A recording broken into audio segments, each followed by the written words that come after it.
Hi hello friends, welcome back to my YouTube channel. Friends, ನಾನು ನನ್ನ ವ್ಲಾಗ್ನ time ಆಗಿದೆ, ಬೆಳಗ್ಗೆ 9 ಗಂಟೆ. ಇವಾಗ ಸ್ಟಾರ್ಟ್ ಮಾಡ್ತಾ ಇದ್ದೀನಿ. ನಾವು ಕಲ್ಲತ್ಗಿರಿಗೆ ಹೊರಟಿದ್ವಿ. ಹೋಗೋ ರೋಡಲ್ಲಿ ಫುಲ್ಲು ಬರೀ ಈರುಳ್ಳಿ ಗಿಡಗಳು, ಅದು ಚೆನ್ನಾಗಿ ಹೋಗ್ಬಿಟ್ಟಿತ್ತು. ಎಲ್ಲಿ ನೋಡಿದ್ರೂ ಅವೇ ಗಿಡಗಳು ಕಾಣ್ತಿದ್ವು. ಹಾಗಾಗಿ ಹೋಗಿ ಫೋಟೋಸ್ ತಗೊಂಬರೋಣ, ಸ್ವಲ್ಪ ವೀಡಿಯೋ ಮಾಡ್ಕೊಳ್ಳೋಣ ಅಂತ ವೀಡಿಯೋ ಮಾಡ್ಕೊಂಡಿದ್ದೀನಿ. ಎಲ್ಲ ಕಡೆ ಇದೇ ಈರುಳ್ಳಿ ಗಿಡಗಳು ಇಷ್ಟೇ ಚೆನ್ನಾಗಿತ್ತು ಫ್ರೆಂಡ್ಸ್. ನನಗಂತೂ ತುಂಬ ಇಷ್ಟ ಆಯಿತು. ಹಾಗಾಗಿ ಹೋಗಿ ಸ್ವಲ್ಪ ವೀಡಿಯೋಸ್ ಎಲ್ಲ ಮಾಡಿಕೊಂಡು ಫೋಟೋಸ್ ಎಲ್ಲ ತಗೊಂಡು ಬಂದ್ವಿ. ಇಲ್ಲಿಂದ ಇವಾಗ ಕಲ್ಲತ್ಗಿರಿಗೆ ಹೋಗೋಣ ಬನ್ನಿ.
ಫ್ರೆಂಡ್ಸ್, ಇವಾಗ ನಾವು ಕಲ್ಲತ್ಗಿರಿ ರೀಚ್ ಆದ್ವಿ. ಹೊರಗಡೆ ಬರ್ತಿದ್ದ ಹಾಗೇ ಅಲ್ಲಿ ದೇವ್ರುಗಳೆಲ್ಲ ಇಟ್ಟು ಪೂಜೆ ಎಲ್ಲ ಮಾಡ್ತಾಯಿದ್ರು. ಅದನ್ನು ಸ್ವಲ್ಪ ನೋಡಿಕೊಂಡು ಅದನ್ನು ಕೂಡ ವಿಡಿಯೋ ಮಾಡ್ಕೊಂಬಂದೆ.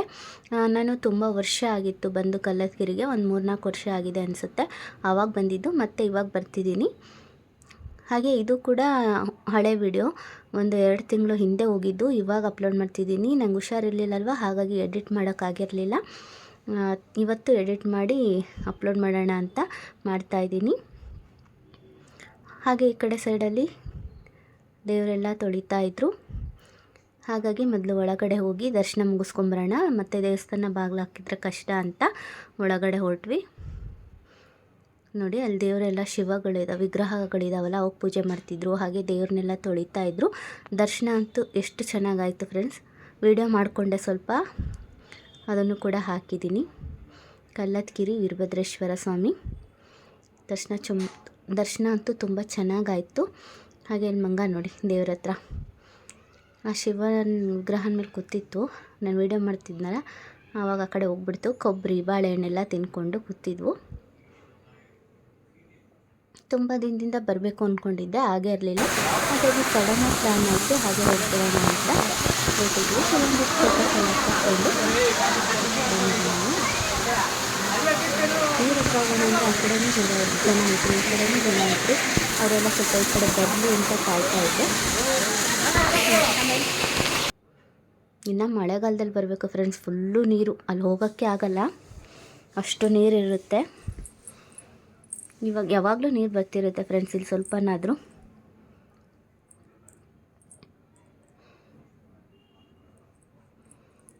ಹೋಗಿ ನೀರ ಹತ್ರ ಸ್ವಲ್ಪ ಸ್ನಾನ ಮಾಡೋಣ ಅಂದರೆ ಬಟ್ಟೆ ತಂದಿರಲಿಲ್ಲ ನಾವು.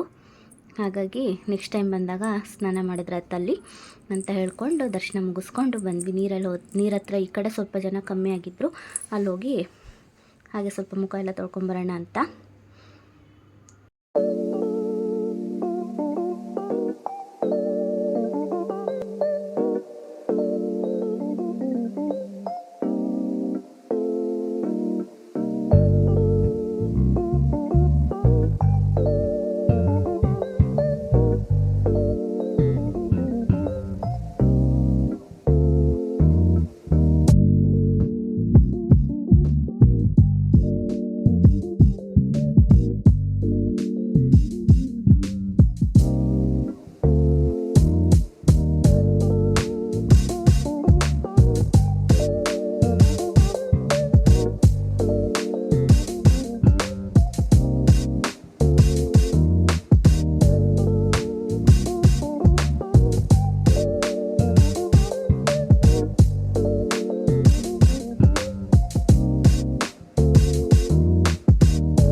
ನಾವು ಅಲ್ಲೇ ಇರುವಂತಹ ಚೌಡಮ್ಮನ ದೇವಸ್ಥಾನಕ್ಕೆ ಬಂದ್ವಿ.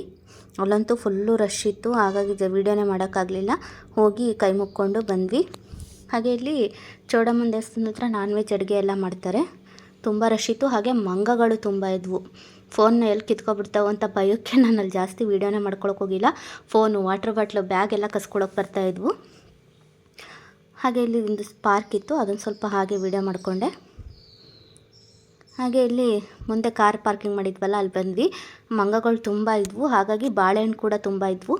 ಎಲ್ಲ ಕೊಡೋಣ ಅಂತ ಹೇಳಿ ಕೊಡ್ತಾಯಿದ್ದೀವಿ. ಎಷ್ಟು ಚೆನ್ನಾಗಿ ಇಸ್ಕೊಂಡು ಕ್ಯಾಚ್ ಹಿಡ್ಕೊಂಡು ತಿಂತಾಯಿದೆ ಫ್ರೆಂಡ್ಸ್. ಅವೆಲ್ಲ ಅಲ್ಲೇ ಕೂತಿದ್ದಾವೆ ಪಾಪ. ಆಮೇಲೆ ಅವಕ್ಕೂ ಹಾಕಿದ್ರು ಇದೇ ಓಡೋಗ್ತಾಯಿತ್ತು, ಅರ್ಧ ತಿಂದ್ಬಿಟ್ಟು. ಕಲ್ಲತ್ಗಿರಿಯಿಂದ ಹೊರಟ್ವಿ. ಹಾಗೆ ಇಲ್ಲಿ ಹತ್ತಿರದಲ್ಲಿ ಒಂದು ದೇವಸ್ಥಾನ ಇದೆ, ಚೆನ್ನಾಗಿದೆ ಅಂತ ಹೇಳಿದರು. ಹಾಗಾಗಿ ನಾನು ನೋಡಿರಲಿಲ್ಲ, ನೋಡ್ಕೊಂಬರೋಣ ಅಂತ ಹೋಗ್ತಿದ್ದೀವಿ. ನಿಜವಾಗ್ಲೂ ತುಂಬ ಚೆನ್ನಾಗಿದೆ ಫ್ರೆಂಡ್ಸ್. ದೇವಸ್ಥಾನ ತುಂಬ ದೊಡ್ಡದಾಗಿದೆ. ಬನ್ನಿ ಯಾವ ದೇವಸ್ಥಾನ ಅಂತ ತೋರಿಸ್ತೀನಿ. ಅಮೃತೇಶ್ವರ ದೇವಸ್ಥಾನ ಎಷ್ಟು ಚೆನ್ನಾಗಿದೆ ಅಂದರೆ ನಿಜವಾಗ್ಲೂ ತುಂಬ ಚೆನ್ನಾಗಿದೆ. ಒಳಗಡೆ ಹೋಗ್ಬಿಟ್ಟು ತೋರಿಸ್ತೀನಿ ಯಾವ ರೀತಿಯಾಗಿದೆ ಅಂತ. ಹಾಗೆ ಯಾರಾದರೂ ಹೊಸಬ್ರು ಇನ್ನೂ ನನ್ನ ಯೂಟ್ಯೂಬ್ ಚಾನಲ್ಗೆ ಸಬ್ಸ್ಕ್ರೈಬ್ ಮಾಡ್ಕೊಂಡಿಲ್ಲ ಅಂದರೆ ಸಬ್ಸ್ಕ್ರೈಬ್ ಮಾಡ್ಕೊಳ್ಳಿ. ಹಾಗೆ ಇಷ್ಟ ಆದರೆ ಲೈಕ್ ಮಾಡಿ, ಶೇರ್ ಮಾಡಿ, ನನ್ನ ಚಾನಲ್ಗೆ ಸಪೋರ್ಟ್ ಮಾಡಿ. ಹಾಗೆ ಪಕ್ಕದಲ್ಲಿರುವಂತಹ ಬೆಲ್ಲೈಕನ್ ಪ್ರೆಸ್ ಮಾಡಿ ಆಲ್ ಬಟನ್ ಸೆಲೆಕ್ಟ್ ಮಾಡ್ಕೊಳ್ಳಿ. ಇದರಿಂದ ನಾನು ಹಾಕುವಂಥ ವಿಡಿಯೋ ನೋಟಿಫಿಕೇಷನ್ ಮೊದಲು ನಿಮಗೆ ಬರುತ್ತೆ. ನೀವೇ ಮೊದಲು ನನ್ನ ವಿಡಿಯೋನ ನೋಡ್ಬೋದು. ತುಂಬ ದೊಡ್ಡದಾಗಿದೆ ದೇವಸ್ಥಾನ, ತುಂಬ ಚೆನ್ನಾಗಿದೆ ಫ್ರೆಂಡ್ಸ್.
ಫ್ರೆಂಡ್ಸ್, ದೇವಸ್ಥಾನ ಕೂಡ ತುಂಬ ಚೆನ್ನಾಗಿದೆ. ದೇವಸ್ಥಾನ ಕೂಡ ನೋಡಿಕೊಂಡು ಅಲ್ಲೂ ಕೂಡ ದರ್ಶನ ಮುಗಿಸ್ಕೊಂಡು ಬಂದ್ವಿ. ಇವತ್ತಿನ ವ್ಲಾಗ್ ಇಷ್ಟೇ. ಬಾಯ್.